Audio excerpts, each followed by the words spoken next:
যারা আইএলটিএস শুরু করতেছেন বা আইএলটিএস রানিং করতেছেন তাদের জন্য একটা ফুল গাইডলাইন দেব আজকে। আর এই গাইডলাইনটা ফলো করার মাধ্যমে যদি আপনি ভালো স্কোর না পান তাহলে আমাকে মেসেজ দিবেন, আমি আপনাকে ফ্রি কোর্স করাবো। তবে অবশ্যই যে জিনিসটা করতে হবে, আমি কি ফ্রি কোর্স করব নাকি পেইড কোর্স করব প্রথমে। তো চলেন, একটা সুন্দর ফ্রি কোর্স কোথায় পাওয়া যায় যেটা আপনি কোথাও বাংলাদেশকে সারা বিশ্বের কোনো ইউটিউব চ্যানেলে এত গোছানো ভাবে সিরিয়াল মেনটেন করে ক্লাসগুলো দেওয়া নেই। রিডিং তো পুরো বুঝি না স্যার, আপনি যত স্ট্র্যাটেজি বলেন, রিডিং এর প্রধান সমস্যা কি জানেন? প্যারাফ্রেজ। যারা আইএলটিএস শুরু করতেছেন বা আইএলটিএস রানিং করতেছেন তাদের জন্য একটা ফুল গাইডলাইন দেব আজকে। কিভাবে শুরু করবেন, কোথা থেকে শুরু করবেন, কোন কোন ভিডিওগুলো আপনার দেখা উচিত, কিভাবে রিডিং স্টার্ট করবেন, কিভাবে রাইটিং স্টার্ট করবেন, কিভাবে লিসনিং করবেন এবং স্পিকিংটা রেগুলার প্র্যাকটিস কিভাবে করতে হয়, একদম ফুল একটা গাইডলাইন দিব। আর এই গাইডলাইনটা ফলো করার মাধ্যমে যদি আপনি ভালো স্কোর না পান তাহলে আমাকে মেসেজ দিবেন, আমি আপনাকে ফ্রি কোর্স করাবো। তবে অবশ্যই যে জিনিসটা করতে হবে, রেগুলারিটি মেনটেন করতে হবে। তো আমি ফুল গাইডলাইনটা দিচ্ছি, আপনি জাস্ট দেখতে থাকেন। আসেন প্রথম কোশ্চেনটা নিয়ে আলোচনা করি, আমি কি ফ্রি কোর্স করব নাকি পেইড কোর্স করব। প্রথমে I would prefer the free course first.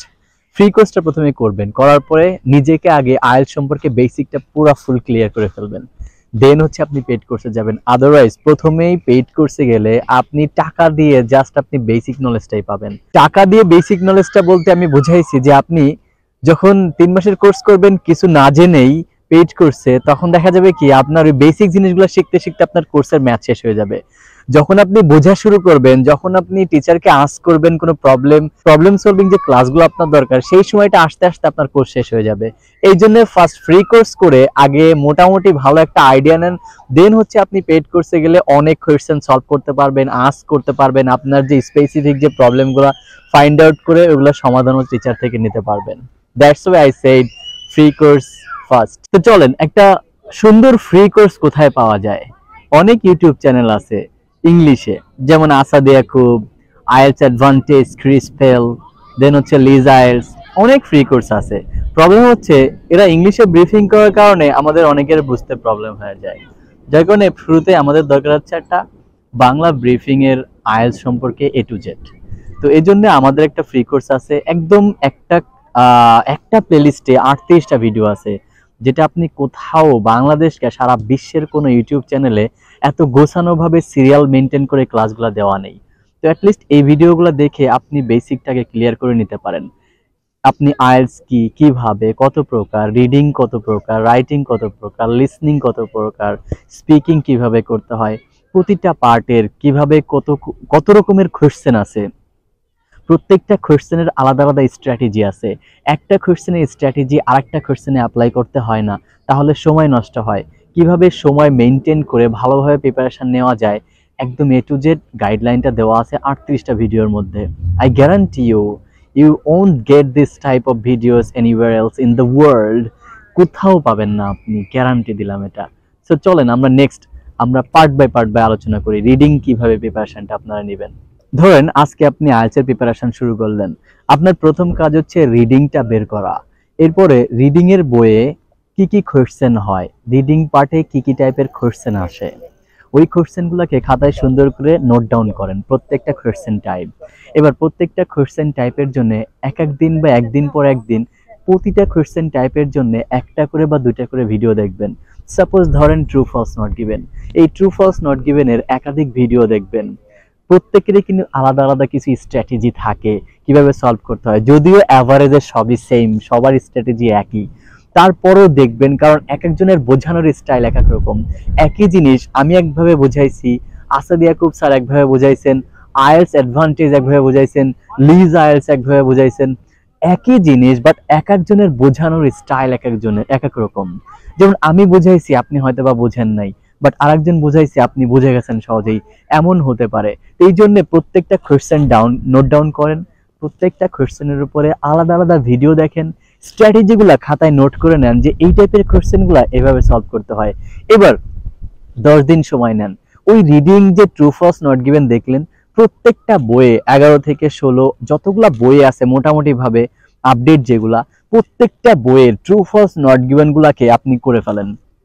একই কোশ্চেন বারবার করার মাধ্যমে এই কোশ্চেনটার উপরে আপনার একটা পারদর্শী চলে আসবে। এভাবেই ওই ট্রু ফলস নট গিভেন এর অনেকের ভয় থাকে যে হয় না, সমস্যা, ট্রু হইলে ফলস লিখি, ফলস হইলে ট্রু লিখি, আবার ফলস কে নট গিভেন বানাই ফেলি। এই প্রবলেমগুলো আপনার দূর হয়ে যাবে, এরকম ভয় থাকবে না আসলে। সো একই কোশ্চেনের উপর অনেক বেশি সময় দেওয়ার কারণে আপনার এই জড়তাগুলো দূর। আর আমরা সবাই তো জানি যে কোন একটা জিনিসের উপরে যখন অনেকটা সময় দেওয়া হয় তখন ওই জিনিসটার উপরে আমাদের পারদর্শিতা চলে আসে। তাই আমি আপনাদেরকে বলবো, রিডিং এ ভালো করে প্রিপারেশন নেওয়ার জন্য, রিডিং এ আমাদের যে ভয়, সেই ভয়টাকে দূর করার জন্য স্পেসিফিক কোয়েশ্চেন চুজ করেন, ওই কোয়েশ্চেনগুলোর উপরে ভালোভাবে প্রিপারেশন নেন। এভাবে করলে আমি আশা করি খুব ভালো একটা স্কোর করতে পারবেন ইনশাআল্লাহ। এবার আসেন আমরা সবচেয়ে বড় সমস্যা নিয়ে আলোচনা করব, সেটা হচ্ছে রিডিং। রিডিং তো পুরো বুঝি না স্যার। আপনি যত স্ট্র্যাটেজি বলেন, যত টেকনিক বলেন, আসাদ ইয়াকুব বলেন, আমার ভিডিও বলেন, আপনি ক্রিস পেলের ভিডিও দেখেন, যার ভিডিও দেখেন না কেন, আপনি যদি রিডিং পড়ে না বুঝেন, আপনার যদি রিডিং কম্প্রিহেনশন না থাকে, তাহলে আপনি কিভাবে অ্যান্সার করবেন? কোনো স্ট্র্যাটেজি কাজে আসবে না যদি আপনি না বুঝেন পড়ে। তো স্ট্র্যাটেজি কখন কাজে আসবে? যখন আপনি রিডিং পড়ে বুঝতে পারবেন। তাহলে রিডিং কম্প্রিহেনশন কিভাবে বাড়াবো, রিডিং পড়ে কিভাবে বুঝবো? আমি কিন্তু ন্যাশনাল ইউনিভার্সিটির স্টুডেন্ট ছিলাম, তো আমি আইএলটিএস এত ভালো কিভাবে করলাম?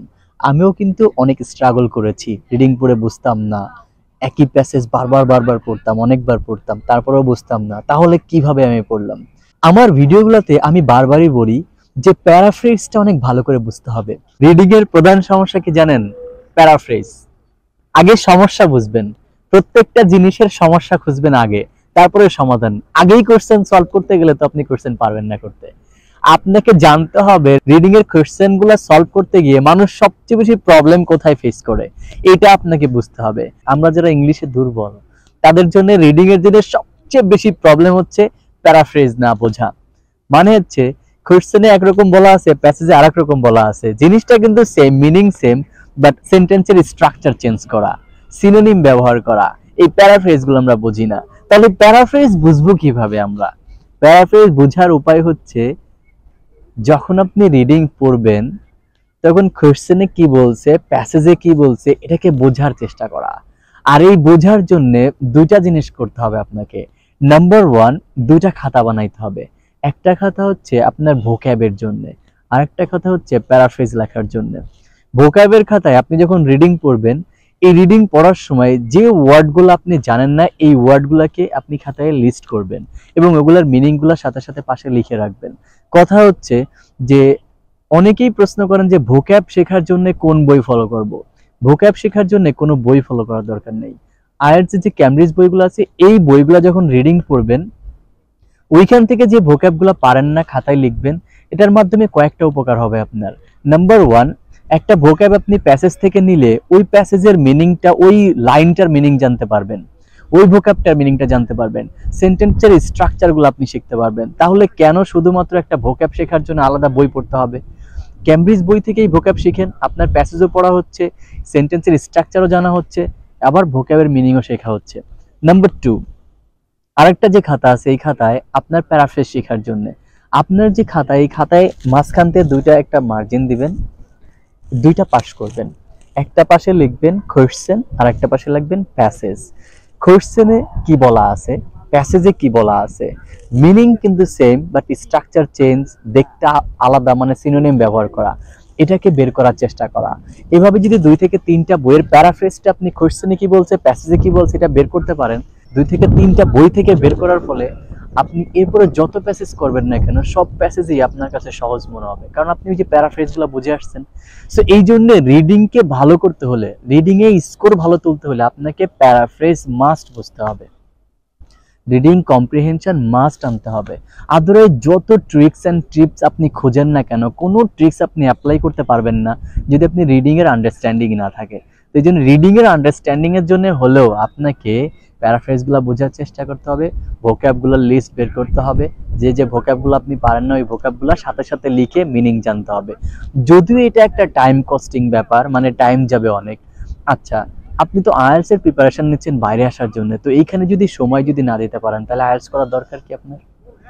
আইএলটিএস এ অবশ্যই সময় দিতে হবে, একটু সময় দেওয়া লাগবে, এছাড়া কোনো ওয়ে নাই। এভাবে করেন, রিডিংটা প্র্যাকটিস শুরু করে দেন, প্রত্যেকটা কোশ্চেনে আলাদা আলাদা পার্ট করেন, পার্ট করে করে কোশ্চেন সম্পর্কে ভালো ধারণা নেন, কোশ্চেনের সমস্যাগুলো সম্পর্কে ভালো ধারণা নেন, দেন ট্রাই করেন, ইনশাল্লাহ ভালো একটা স্কোর করবেন। বাকি লিসনিং, রাইটিং, স্পিকিংগুলো আরেকদিন শেয়ার করব।